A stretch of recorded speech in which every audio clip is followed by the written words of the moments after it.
Yes, I taught botany at the University of Texas for a number of years, and uh, mostly plant taxonomy, that is, the relationships of plants.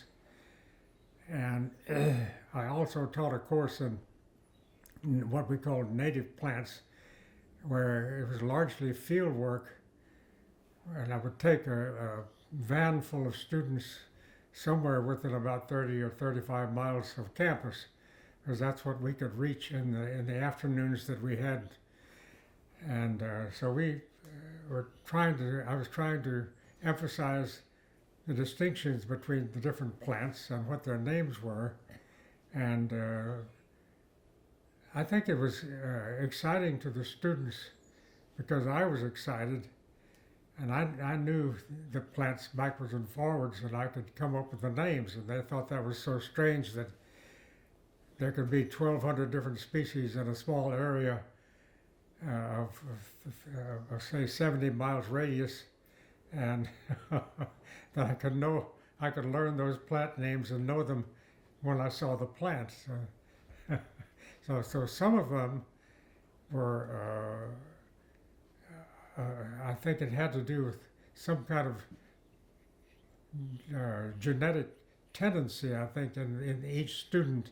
Some of them wanted to do that, wanted to be able to do that, and they would get excited and actually learn the plants. Most of that information, as I learned later, would go out the other ear after a few months at the end of the course. But during the time that they were in the course, they were largely interested in the subject matter. And it was fun to get out instead of sitting in a boring classroom, to get out and actually walk around and touch things and look at scenery, including plants. I think probably more field courses like that need to be emphasized and made available to students, because largely botany has gone to genetics and biochemistry and secondary plant chemistry subjects, which are all interesting and all valuable, but at times the students only see things through some kind of electronic instrument that tells them what the compounds are in the plants, rather than knowing the plants themselves and finding out what they're good for, what they're important for. It may be just an aesthetic value, but I would say that should not be denigrated, that the aesthetic value is fully as important as others. But what we call economic botany has largely been lost in many universities and colleges around the world, learning what the plants have been found to be useful for, or are alleged to be useful for. And that's, of course, the whole focus of the Useful Wild Plants Project. I think I was a special case because I was interested in plants naturally for some reason. And my next door neighbor was a botanist and a high school biology teacher, and in high school especially, I learned a lot about plants where I was growing up, which is extreme South Texas in Harlingen. And during high school, I started making trips with my next door neighbor Irby Davis, into Mexico and Guatemala, and learned a great deal about the tropical plants that way. So I became fascinated with them.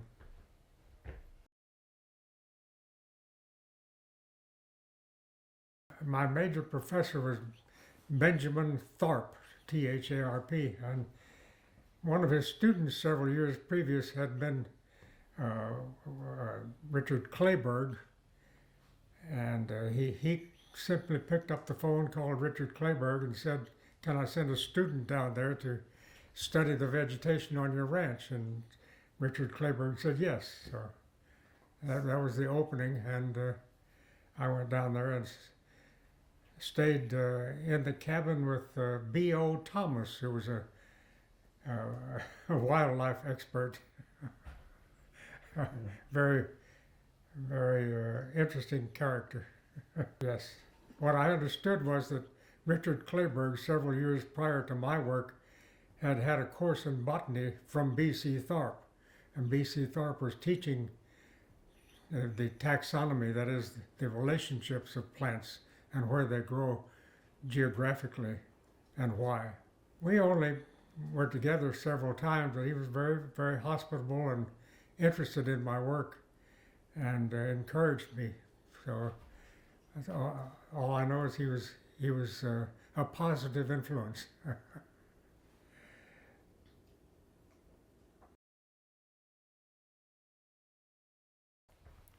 I was over in all the divisions, all four divisions of the King Ranch, plus the Kennedy Ranch in between, and the East Ranch down in Willacy County.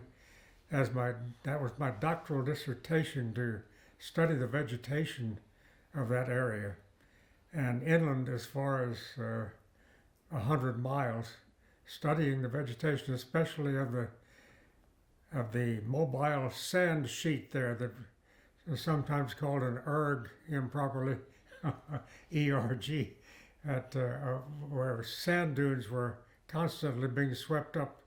And that was at the height of the 1950s drought, so the sand was especially mobile then. And so I did a doctoral dissertation on that. That was a special privilege of mine to be able to get on all of those ranches. And I was treated very well there, very hospitably. And I came to love that country even more.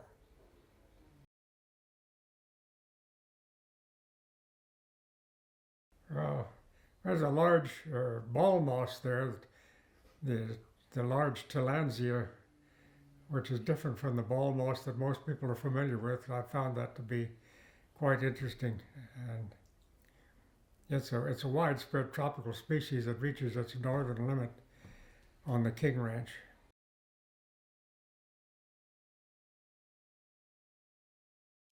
It's been known for a long time that anything that's warm and fuzzy or has feathers is something that's visible and moves around, and people are interested in that.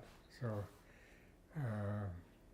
the the fact that plants are more or less stable and in one place, maybe that makes them less interesting, that they don't move and are less like us humans. So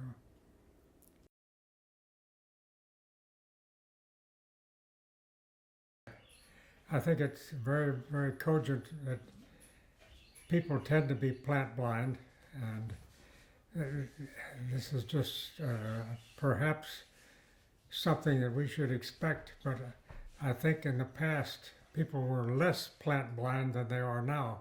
As I was growing up, people were very much interested in the plants around them.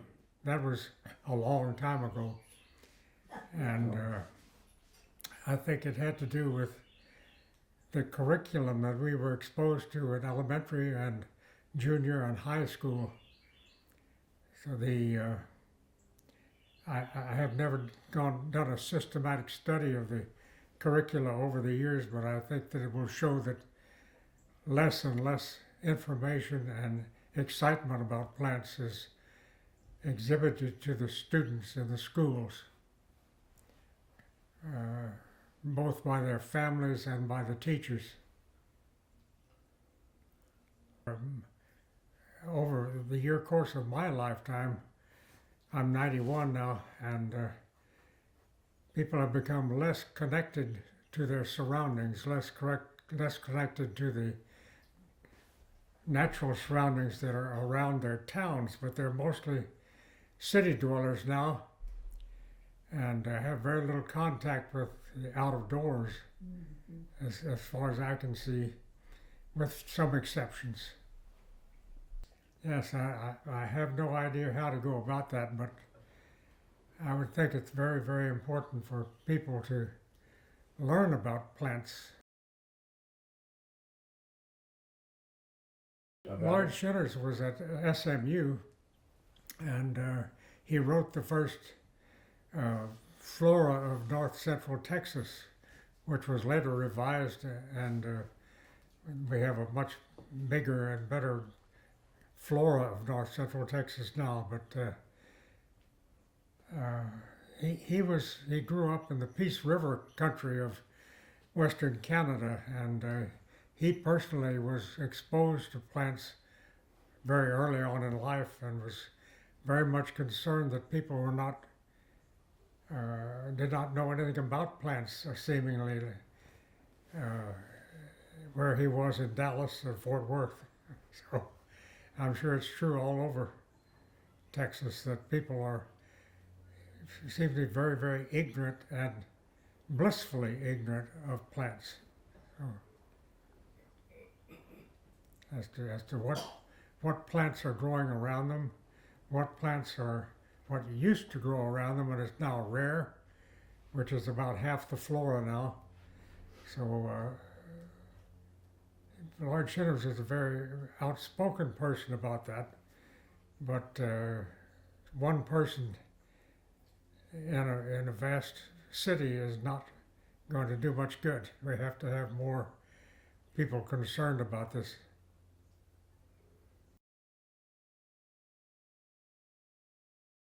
Basic and very high importance of plants needs to be emphasized to people. That plants, practically every medicine we have and medicines that have been derived are derived from plant sources. In other words, they start with naturally occurring substances, and they tend to modify them because they can't patent natural substances. So, but the natural substances are sometimes, often, very much more useful in medicine than one would think, because the doctors are indoctrinated now into thinking that the so-called meds, that is, chemically derived substances, are the only way to go.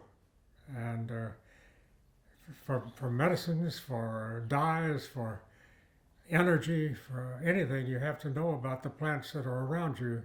If you don't have what we have come to consider to be essential, that is electricity and petrochemical sources of energy.